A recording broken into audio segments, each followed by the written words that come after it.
मनुष्य अपने जीवन की आर्थिक और शारीरिक परेशानियों को दूर करने के लिए वो शिव ज्योति में यदि अपने आप को सच्चे मन से लीन करके और इस मुरली को सुनेगा तो वास्तविक उसके जीवन की समस्याएं दूर हो जाएंगी।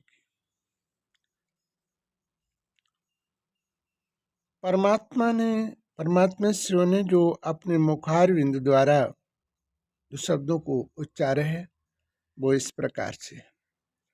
आज परमात्मा अपने बच्चों के कर्तव्यों को देख रहे हैं।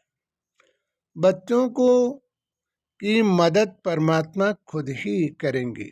हर परिस्थिति में से उसे बचाते रहेंगे।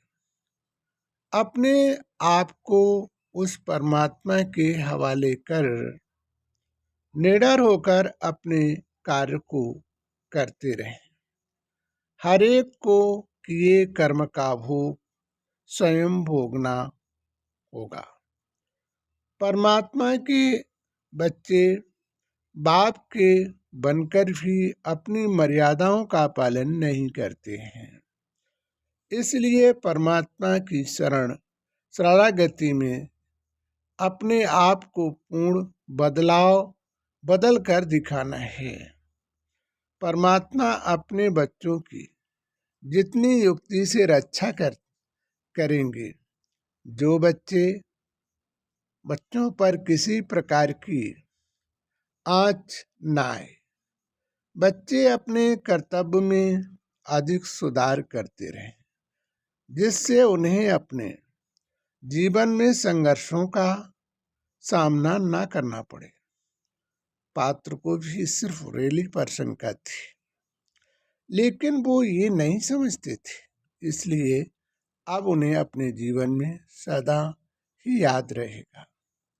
धैर्य के साथ हर कार्य को आगे बढ़ाना है और अपने जीवन में नए आदर्श का सम्मान कर दिखाना है। इसलिए अपने जीवन की भावनाओं को तीव्र बनाकर और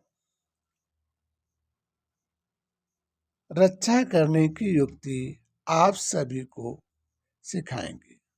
आज से जो यज्ञ की मर्यादा का मान न करे, उसे यज्ञ में रखने का कोई अधिकार नहीं। सदा अपनी मर्यादाओं को ध्यान में रखते हुए अपने कर्मों को करते रहना है। जहाँ मर्यादा का उल्लंघन हो वहाँ ऐसी सेवा करने की कोई जरूरत नहीं।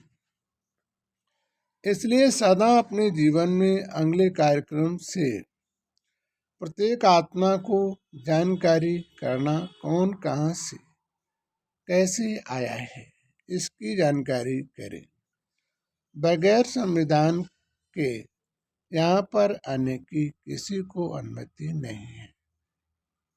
संविधान को जब भी ठुकराया जाता है, माना परमात्मा कहते हमारी ईश्वरीय मर्यादा को बच्चे जब ठुकराते हैं, तभी जीवन में दुख रूपी समस्याओं का उन्हें सामना करना पड़ता है। तभी समस्याओं का सामना करना पड़ता है। इसलिए यज्ञ में लोग कम हों व ज्यादा, लेकिन ऐसे लोगों की आवश्यकता नहीं है, क्योंकि बगैर चेकिंग के कोई भी क्लास टीचर न लाए। मानो उसकी धारणाएं और उसके नियमों को जान लेना, उसे परमात्मा के दर्पण तक पहुंचने का मार्ग देना। जब तक हम ऐसा नहीं कर पाएंगे, तब तक उसके आने का और उसके जीवन के मार्ग में पूर्ण खुशहाली प्राप्त होना संभव होता है।